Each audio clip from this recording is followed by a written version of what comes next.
Cerita pasal istighfar ni, satu hari Imam Hasan Al-Basri pernah didatangi oleh 3 orang lelaki. Datang 3 orang lelaki. Datang orang lelaki pertama, dia kata, "Wahai Imam, sesungguhnya aku ada masalah. Aku ni buat berniaga tak jadilah. Apa kena buat?" Imam Hasan Al-Basri suruh apa? "Engkau balik istighfar." Orang kedua datang, "Wahai Imam, aku ni kahwin dah lama tapi tak dapat anak. Apa nak kena buat?"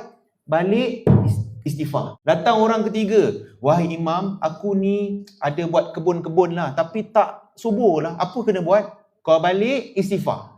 Jadi isteri pada Imam Hasan Al-Basri ni, dia ada dekat sebelah. Dia duduk dengar je. Dan dia tanya pada suami dia, "Wahai suamiku, tadi ada 3 orang datang bawa masalah yang berbeza. Tapi kenapa kau bagi jawapan yang sama?" Dan kata Imam Hasan Al-Basri, "Itu bukan jawapan aku. Aku ambil daripada Al-Quran." Rupanya ibu-ibu, dalam Al-Quran, Allah Subhanahu Wa Taala perintahkan Nabi Nuh beritahu kepada umatnya, "Wahai Nuh, beritahu kepada umat kau, sesiapa yang beristighfar kepada aku, minta ampun padaku, aku akan turunkan hujan yang lebat, berikan anak pinak yang ramai, dan juga menyuburkan tanaman-tanaman." Sebab tu istighfar bukan hanya kita akan dapat apa-apa yang bersifat akhirat saja, yang kat dunia pun kita dapat juga.